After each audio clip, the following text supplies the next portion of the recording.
Kristen and Charles. I haven't been married, so I don't really have any personal words of wisdom. But I did find a quote that I really liked. It says, "The real act of marriage takes place in the heart, not in the ballroom or church. It's a choice you make, not just on your wedding day, but over and over again, and that choice is reflected in the way you treat each other." And even though you guys, I haven't spent that much time with you as a couple, I've spent time with either of you, by yourselves, and you guys are both fantastic. And I remember when you guys first met, and Marissa's going to tell her side of the story.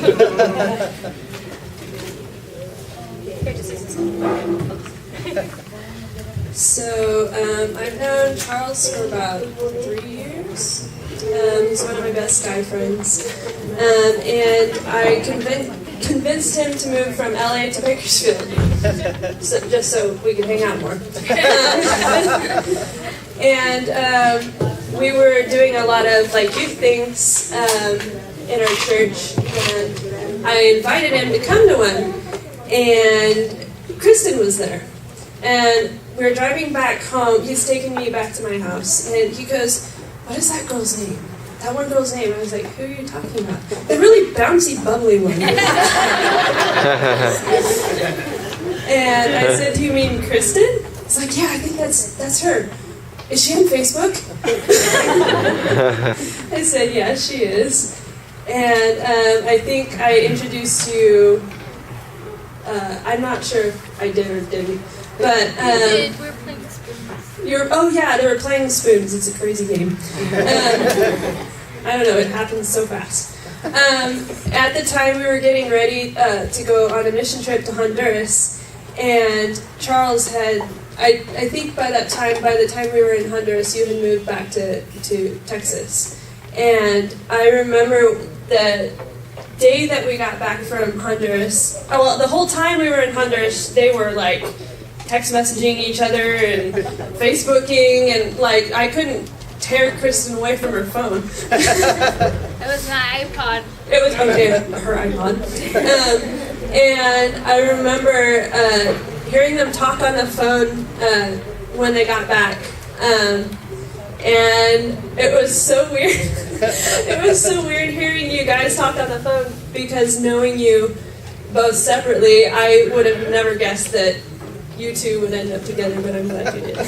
Oh, and by the way, the driving thing that his dad talked about, oh man. It's crazy. Okay, I'm just going to leave it there. Yeah, we can all vouch for that. We get kind of scared when we drive with you. Charles likes to go 62 and a 65 just because 65 is the maximum. You can't go above that. So I met Charles around the same time as Riss, and we all became friends, and we kind of had our big group of best friends. There are a few of us. So Charles is the one with the biggest heart, and he is just so kind to everybody he meets, and if you're in his life, you know what I mean. And I remember we were hoping all the time, finding ways, how do we get Charles to meet girls? How are we going to find Charles a girlfriend? So we tried, and he never really found anyone he really liked until Kristen, and it just kind of came together and it all clicked. And I remember when I found out you guys were Facebook official, I started to cry because I was so happy. And the same thing happened again when you called and told me you guys were engaged. I remember I was in my car and I started screaming and crying. I was so happy. And you told me not to tell anybody yet. So I called Riss. And I didn't tell her, but I said, Charles is going to call you. Make sure you pick up the phone. And she's like, well, why? What's going on? I said, I can't tell you. She's like, are they engaged? And I was like, no. It's just big news. You just need to hear it from her. And so she was at Disneyland. I remember she was so stressed out calling me. What is going on? I knew it when I called you. She had an idea. That was my fault. And I remember I called Cody, one of the groomsmen. I was like, hey, Cody, guess what? Charles is engaged. Because I couldn't keep it. I was so happy. I was just like, okay. And Cody's just like, oh, yeah? Okay. So, different reactions, but we all love you to death. We're so glad that you guys found each other, and I look forward to hanging out with you guys throughout the years, and congratulations. Love you both. Oh, yeah. And Trenton wanted me to tell you both that he's so sorry you couldn't be here. He loves you both, and he's going to make it up to you very soon.